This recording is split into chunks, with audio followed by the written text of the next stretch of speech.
जो AC circuit हम लोग पढ़ने वाले हैं, कौन सर्किट पढ़ रहे हैं भाई? AC circuit. अरे जो सिंगल सर्किट समझ में आ गए तो पूरा चैप्टर समझ में आ जाएगा। यस सर, आ गया। अगर सिंगल सर्किट समझ में आ गए पूरा चैप्टर समझ में आ गया। तो कंसंट्रेशन लगाना भाई, बहुत आसान है, इससे आसान चीज कोई नहीं है। अच्छा, हाँ, जो सर्किट्स पढ़ेंगे हम लोग। अच्छा, सर्किट स्टार्ट करने से पहले हम आपको एक बात बताते हैं। हाँ, ये क्या है? रेजिस्टेंस, ये क्या होता है बेटा? रेजिस्टेंस होता है। किससे रिप्रेजेंट करते हैं? ये क्या होता है? Capacitor, capacitor. किससे रिप्रेजेंट करते हैं? सी से। एक नई चीज है, ये क्या है? इंडक्टर।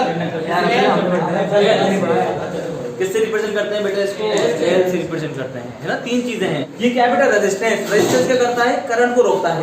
जैसे रोड पर स्पीड ब्रेकर क्या करते हैं? वो स्पीड को कम करते नहीं करते? गाड़ी चल रही एकदम स्पीड में, स्लो करनी पड़ेगी। कैपेसिटर क्या करता है बोलो? चार्ज को स्टोर करके रखता है। और ये क्या है? इंडक्टर। ये क्या है? इंडक्टर। इसको बोलते हैं इंडक्टेंस, सी को बोलते हैं कैपेसिटेंस, आर को क्या बोलते हैं? रेजिस्टेंस। ये प्रॉपर्टीज है इन सब। भाई प्योर सर्किट पढ़ना है, सबसे पहले पढ़ेंगे हम लोग प्योर रेजिस्टिव सर्किट।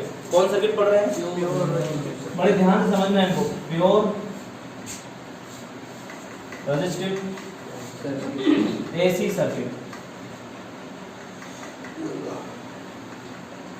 देखिए, pure resistive AC circuit. Pure resistive AC circuit क्या है? वो एसी सर्किट जिसके अंदर हम क्या करते हैं? रेजिस्टेंस को किसके साथ कनेक्ट करते हैं? वो बैटरी के साथ, यानी एसी सोर्स के साथ में। अच्छा, ये सिंबल किसका है बेटा? बैटरी का सिंबल है। कौन सी बैटरी? एसी। अच्छा, ये ऐसा पढ़ते थे आप लोग आज तक, प्लस माइनस। ये होती थी डीसी बैटरी, डीसी है ना, यानी डीसी वोल्टेज सप्लाई यहाँ से होता है। और जो एसी करंट का सिंबल है वो कैसे? This is the symbol of AC. ठीक है, अल्टरनेटिंग करंट में करंट क्या होता रहता है? बार बार चेंज होता रहता है। ठीक है, इसलिए हम करंट की डायरेक्शन को शो नहीं करते, किसी टाइप पे डायरेक्शन शो कर सकते हैं। अच्छा, ये क्या ले लिया बेटा? रेजिस्टेंस आर ले लिया। ये कोई मैंने वोल्टेज सोर्स ले लिया। अच्छा, इसका वोल्टेज कितना मानेंगे बोलो हम? V = Vm sin ठीक है बेटा, क्योंकि इसका जो वोल्टेज होता है कौन सा होता है? Instantaneous voltage. ये V को क्या बोलते हैं? Instantaneous voltage. Vm क्या है?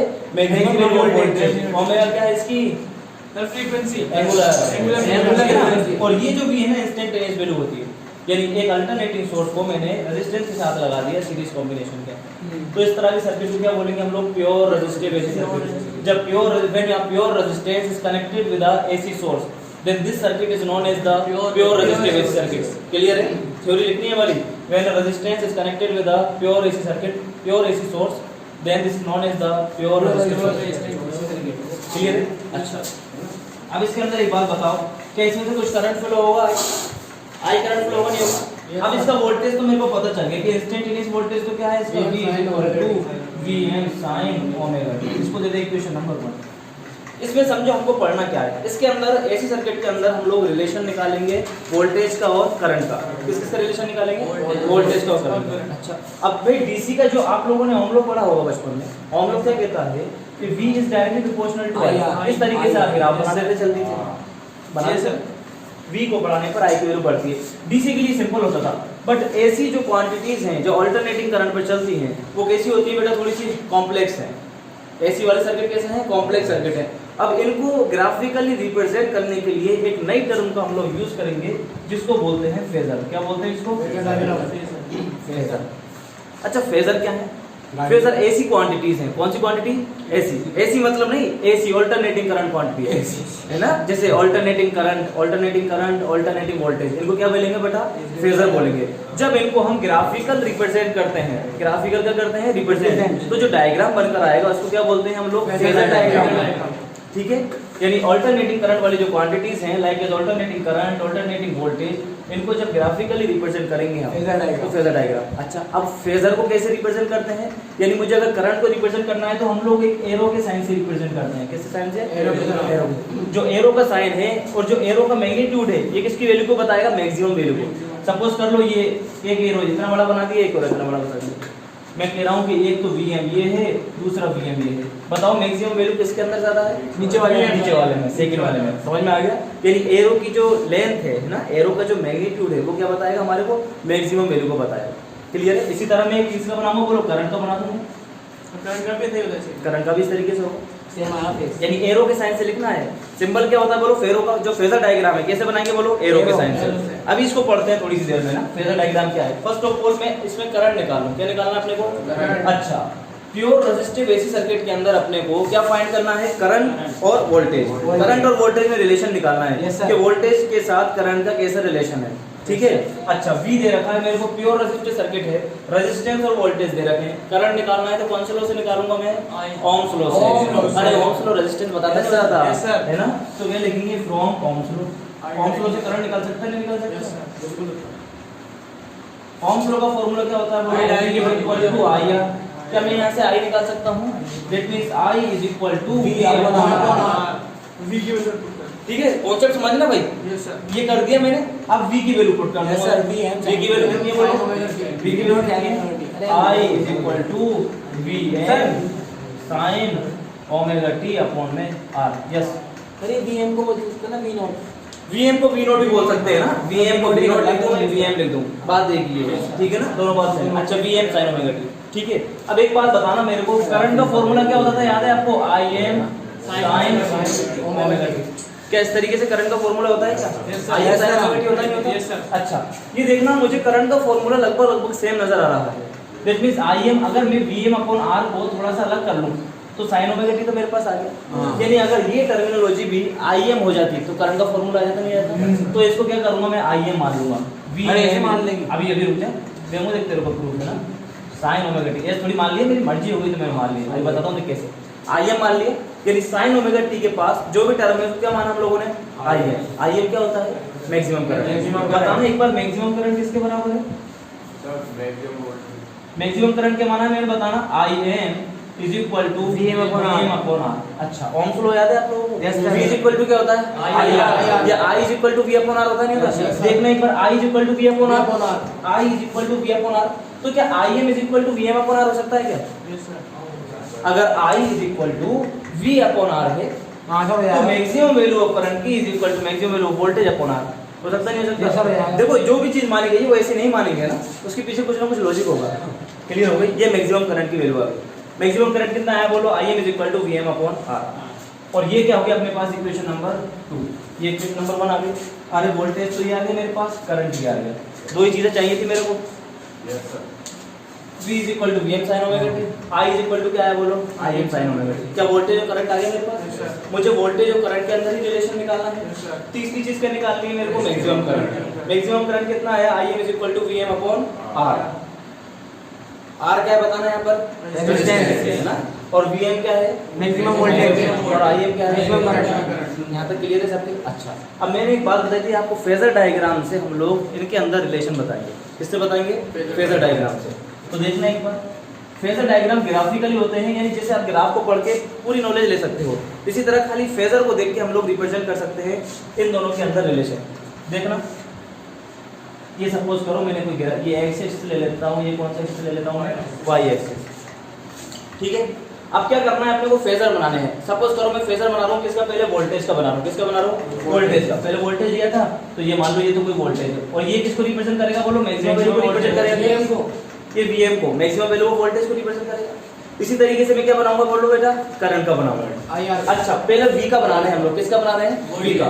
ये मैक्सिमम वैल्यू होगी वोल्टेज की, Vm sin omega t। Phase कितना है बताना है इसका मेरे को, फेज कितना है भाई, ओमेगा टी। ओमेगा t है, यानी ओमेगा t एंगल पर। तो जो एंगल लिया जाएगा वो हम कैसे ले रहे हैं, एंटी क्लॉकवाइज ले रहे हैं, एक डायरेक्शन से।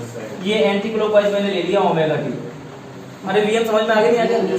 Vm कैसे लिया, इसके बाद ओमेगा t एंगल पे लिया। अच्छा V, ये जो एरो है, एरो तो किसको रिप्रेजेंट कर रहा है बोलो, मैक्सिमम वोल्टेज को, मैक्सिमम वोल्टेज को। अच्छा, और इसका जो वर्टिकल एक्सिस पे अगर मैं प्रोजेक्शन करूं, यानी वर्टिकल एक्सिस पे अगर मैं इसको प्रोजेक्टाइल करूंगा तो वो किसकी वैल्यू बताएगा, इंस्टेंटेनियस वैल्यू बताएगा। कौन सी वैल्यू बताएगा सर, वोल्टेज की। हां वोल्टेज की। देखो कैसे, जैसे सपोज करो इस तरीके से ले लिया मैंने ये, तो यहां पर कौन सी वैल्यू आएगी, Vim sin ओमेगा t। क्या यही इंस्टेंटेनियस वैल्यू है? No sir.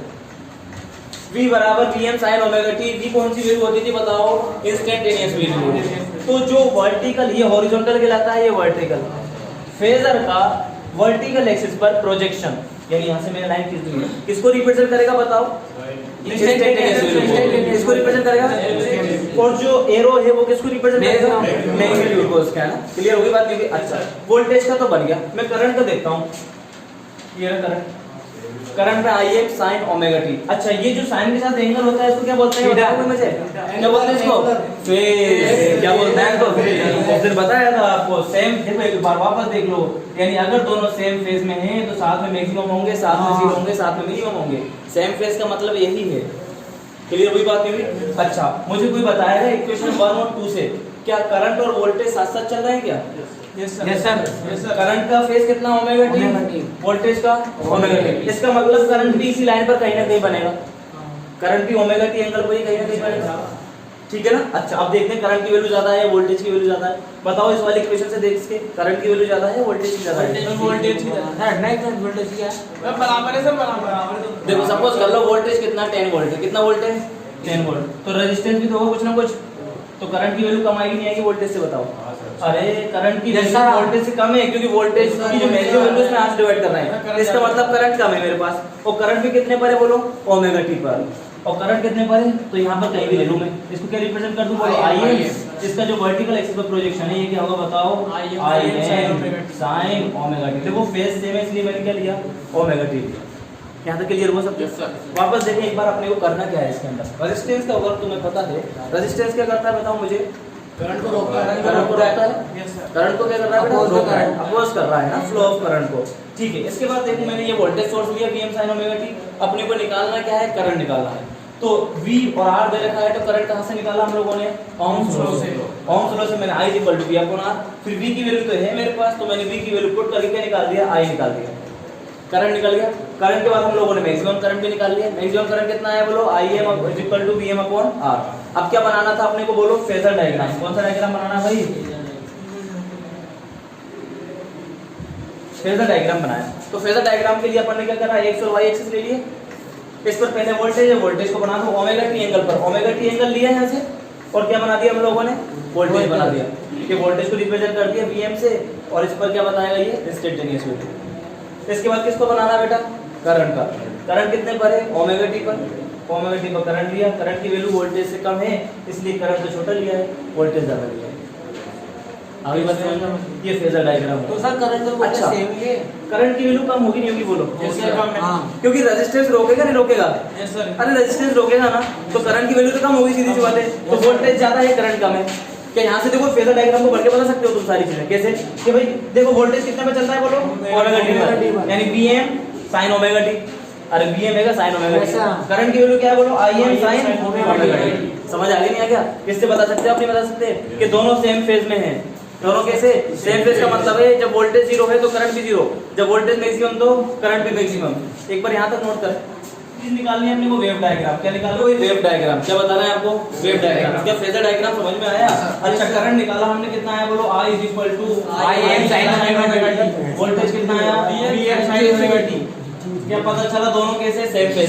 सेम फेज का मतलब समझते हो आप लोग? क्या समझे बोलो? सेम फेज का मतलब दोनों कि जब करंट जीरो होगा तब वोल्टेज भी जीरो होगा। अब बना रहे हैं इसका वेव डायग्राम। देखना, पहले वोल्टेज पता था मेरे को, तो वोल्टेज का बनाओ। देखना वोल्टेज का वेव डायग्राम बनाएंगे, एक डायग्राम बना ली। इसके साथ बनाएंगे ओमेगा टी। ये किसका बना रहे हैं भाई? वोल्टेज एंड करंट दोनों का बनाएंगे। ये वोल्टेज का मैंने बनाया। अच्छा, वोल्टेज की मैक्सिमम वैल्यू कितनी है बोलो? ये वाली है क्या? Yes sir. ये Vm है। Vm वोल्टेज की मैक्सिमम वैल्यू है, ये वोल्टेज की नहीं है। सर करंट की क्या ये वैल्यू जीरो? Yes sir. ये एक साइकिल कंप्लीट हो गया, इसका मतलब ये कितना आएगा? 2 पाई। 2 पाई। 2 पाई पे एक साइकिल कंप्लीट, और यहाँ पर कितना आएगा बोलो? पाई। ये साइकिल में पाई, ये 2 पाई। सर जब साइकिल पूरी हो जाएगी तो जीरो है। साइकिल पूरी हो गई है ना, 2 पाई हो गया। हाँ समझ में आ गई बात? नहीं आती? 0 2 पाई। अच्छा, वोल्टेज का मैक्सिमम वैल्यू ये है, और जो करंट बनाया था हमने, करंट की मैक्सिमम वैल्यू कितनी थी बोलो? वोल्टेज से कम थी या ज्यादा? कम थी, लेकिन दोनों सेम फेज में थे। दैट मींस जैसे करंट स्टार्ट हुआ, जैसे वोल्टेज स्टार्ट हुआ, वोल्टेज अगर 0 पे करंट भी 0, ये मैक्सिमम पे करंट भी मैक्सिमम, ये 0 सेम बनेगा, थोड़ा छोटा। बस करंट की वैल्यू क्या होगी? थोड़ी कम होगी। यानी ये करंट है सर, ये है करंट, और ये क्या है? वोल्टेज। सर देखना एक बार, दोनों मैक्सिमम सेम टाइम पर है। Yes sir. देखिए इस करंट की जो मैक्सिमम वैल्यू है वो वोल्टेज से कम है, क्योंकि रेजिस्टेंस ने क्या कर दिया उसको